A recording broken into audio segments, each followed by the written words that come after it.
Topic है वो है क्लासिफिकेशन ऑफ अ कार्बोहाइड्रेट। तो फर्स्ट ऑफ ऑल हम जानेंगे कि कार्बोहाइड्रेट किसको कहते हैं या कार्बोहाइड्रेट क्या हैं।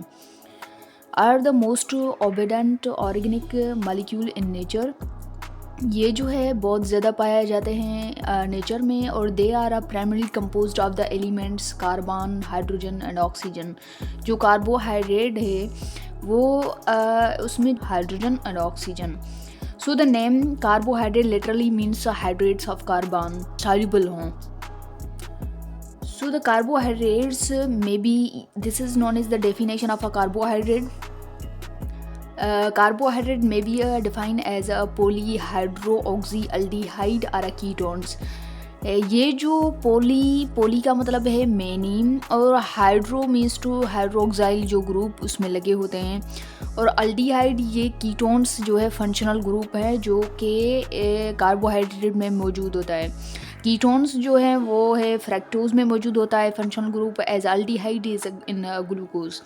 सो which is a produce them on a hydrolysis, जो कि हाइड्रोलाइसिस के ड्यूरिंग ये चीज़ें प्रोड्यूस होती हैं, ketones and aldehyde group. The term sugar is applies to carbohydrate. ये जो शुगर है वो अप्लाइड होता है कार्बोहाइड्रेट पर, soluble in water and sweet to taste, इसलिए कि ये जो है वाटर सॉल्युबल है और उसके अलावा स्वीट इन टेस्ट है। तो हम क्लासिफिकेशन के तरफ आते हैं। The classification of carbohydrate are often referred to as saccharides. Carbohydrate को ज़्यादातर जो है कहा जाता है सैकराइड, यानी means to sugar in a Greek word.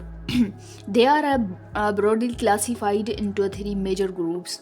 ये जो है क्लासिफिकेशन ऑफ अ कार्बोहाइड्रेट जो है वो क्लासिफाइड किया गया है इसको 3 ग्रुप्स में, मेजर जो है। तो उसमें से मोनोसेक्राइड्स और ओलिगोसेक्राइड्स और polysaccharide.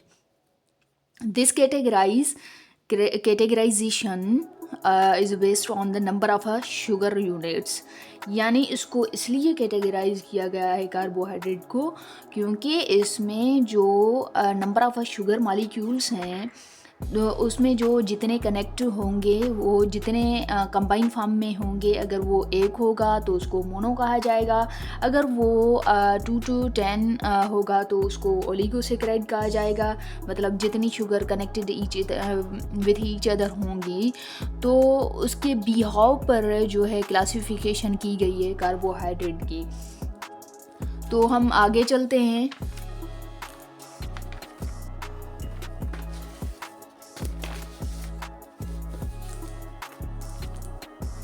This is known as the first class of a carbohydrate, the monosaccharide. Mono means to one, जो कि हम पीछे पढ़कर आए हैं।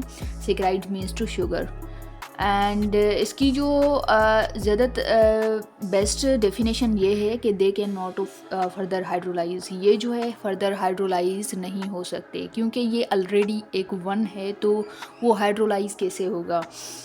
तो ये जो है ये जो स्ट्रक्चर हैं ये मोनोसेक्राइड की हैं, ये कंबाइन नहीं हैं, और ये जो है फ्रैक्टोज की स्ट्रक्चर है। तो ये जो है एक सिंगल फॉर्म में मौजूद हैं, तो इसको मोनोसेक्राइड कहा जाता है। This is known as carbohydrate. Already अगर आपको कार्बोहाइड्रेट फिर भी नहीं आता तो आप ऐसा कह सकते हैं एक कंपाउंड है जो कि ये स्ट्रक्चर है उसकी, इसको कार्बोहाइड्रेट कहा जाता है। और अगर ये कार्बोहाइड्रेट किसी दूसरे कार्बोहाइड्रेट के साथ मिलता है, यानी अगर फ्रुक्टोज के साथ मिलता है या गैलेक्टोज के साथ मिलता है, तो जाके एक चेन बनती है, तो उसको जो है कार्बोहाइड्रेट कहा जाता है। दरअसल कार्बोहाइड्रेट ये खुद है, यानी this is known as the structure of a carbohydrate. Okay, so उसके बाद है oligosaccharide. Oligo means two 2 to 10 जो है मोनो यूनिट्स कंबाइन जब होंगे तो हम पीछे पढ़कर आए ना कि कार्बोहाइड्रेट को क्लासिफाइड उस भी यहाँ पे किया गया है कि उसमें जो जब यूनिट ऑफ शुगर्स मिलेंगी जितनी, तो उसके लिहाज से उसकी क्लासिफिकेशन होती जाएगी। तो यहाँ पर जो है कितनी शुगर मिलेंगी, 2 to 10 मोनोसेकेराइड यूनिट जब मिलेंगे फ़ी, यानी oligo means to few, Greek language में कहा जाता है इसको। देखें ना फर्दर हाइड्रोलाइज, ये फर्दर हाइड्रोलाइज नहीं हो सकता और ये जो है फर्दर हाइड्रोलाइज हो सकता है। तो इसमें से जो है जब ये दोनों कंबाइन होंगे या ये दोनों कंबाइन होंगे तो एक चेन बनेगी। कितने मोनोसेकेराइड की बनेगी, तो इसमें जो है 2 to 10 बने तो उसको हम ओलिगोसेकेराइड कहा जाता है, या हम उसको ओलिगोसेकेराइड कहते हैं जो फर्दर हाइड्रोलाइज हो सके। हाइड्रोलाइज का मतलब है कि जो अलग यूनिट बन सकें शुगर के। तो ये जो है स्ट्रक्चर सक्रोज़ की है, this is known as a lactose. जब दो शुगर अपने आप में कंबाइन होंगी due to the condensation process और removal of a water molecule, so oligosaccharide बनेगा। और उसके बाद जो है लास्ट वाला polysaccharide, this is known as the polysaccharides. Poly means to many and saccharides means to sugar.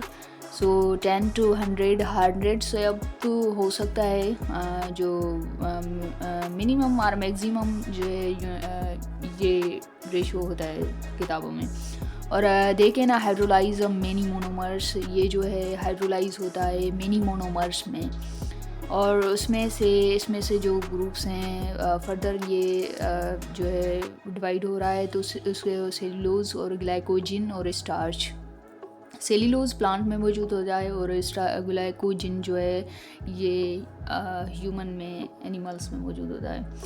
तो पॉलीसेकेराइड जो सिंपल है, ये एक कार्बोहाइड्रेट है। जब कार्बोहाइड्रेट चेन बनेगी, एक दूसरे के साथ लिंक होंगे due to the removal of a water molecule, so ये एक बड़ी चेन बनाएंगी।